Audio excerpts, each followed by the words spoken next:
परमपिता परमात्मा और उनकी सभी पवित्र आत्माओं को नमस्कार। आत्मा और परमात्मा में प्रेम का स्वाभाविक संबंध है। प्रेम अपनी भाषा आप है।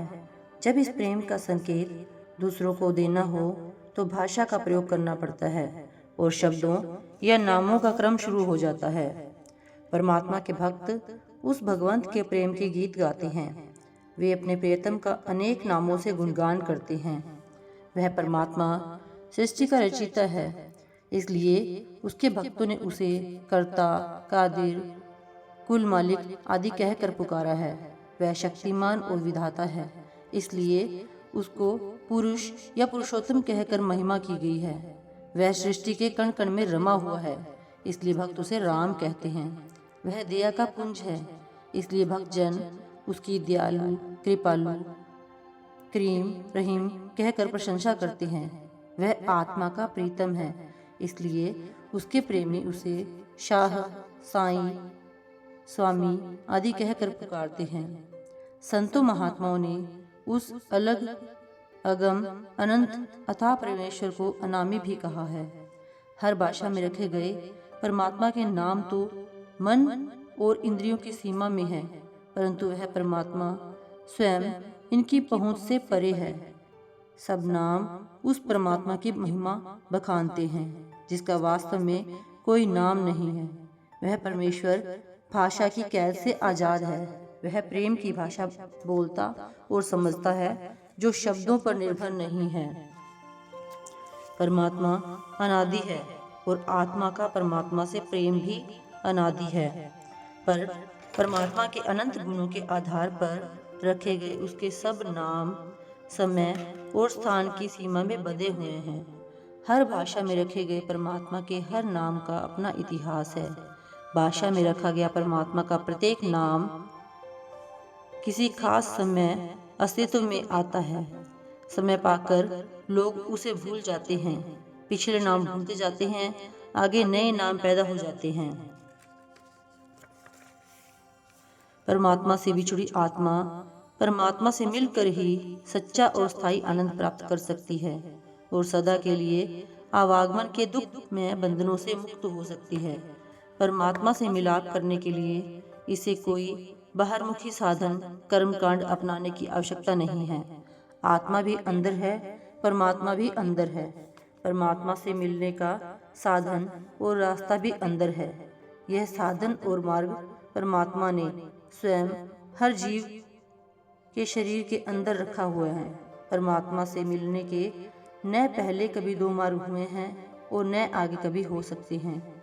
संसार में अनेक प्रकार के कर्मकांड प्रचलित हैं। ये सब अलग अलग स्थानों के लोगों ने अपने अपने सामाजिक, जातीय और भौगोलिक हालात के अनुसार शुरू किए हैं। इसके विपरीत हर धर्म की तह में काम कर रहे नैतिक और रूहानी नियम समान हैं। संसार का कोई ऐसा धर्म नहीं जिसमें प्रेम, सत्य, संतोष, क्षमा, सेवा, त्याग और अहिंसा आदि सदाचारपूर्ण गुणों पर बल ना दिया गया हो।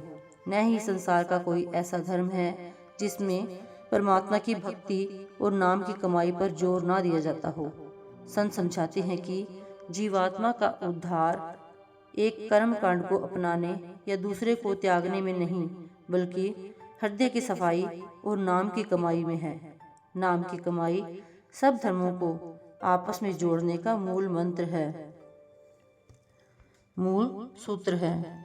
गुरु साहिब फरमाते हैं कि जीव संसार में बाहरमुखी भक्ति के अनेक साधनों में भटकते फिरते हैं, पर सच्चे संत केवल 3 साधनों पर बल देते हैं: सतगुरु भक्ति, नाम भक्ति और सत्संग। वे बाकी सब साधनों को थोथे कहते हैं। सच्चे नाम, सच्चे गुरु और सत्संग के सिवाय और कोई साधन परमात्मा की प्राप्ति में सहायता नहीं कर सकता। परमात्मा के स्वरूप संत सतगुरु मानवता को रंग रूप, हिंदू, मुस्लिम, सिख, ईसाई के भेदभाव में नहीं उलझाते। न ही पूर्ण संत जगत को वर्णों और आश्रमों के कठोर बनावटी बंधनों में बांधते हैं।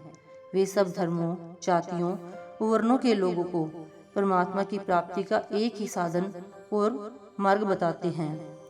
हर धर्म, जाति, रंग और नस्ल के लोगों के लिए पार उतरने का एक समान साधन परमात्मा का घट घट में व्यापक नाम है, जिसका ज्ञान सच्चे गुरुमुखों से प्राप्त होता है। बहुत से ऋषि मुनियों ने कहा है कि सतगुरु परमेश्वर का साक्षात रूप होता है। सब कौमें, मजहब और मुल्क परमात्मा के हैं और परमात्मा सब कौमों, मजहबों और मुल्कों का है। परमात्मा में समाकर परमात्मा का रूप हो चुके सच्चे भक्त भी सब कौमों और जातियों के लोगों से एक जैसा प्रेम करते हैं। संत महात्मा जगत गुरु होते हैं। उनका उपदेश सारे संसार के लिए होता है। पूर्ण संत न किसी एक को धर्म को अपनाने के लिए कहते हैं, न दूसरा त्यागने के लिए। सभी संत अपने समय में प्रत्येक धर्म और जाति के लोगों को समान रूप से चाहते हैं, पर उन संतों के जाने के बाद कुछ लोग उनके उपदेश को अपने तक सीमित रखने का प्रयत्न करते हैं।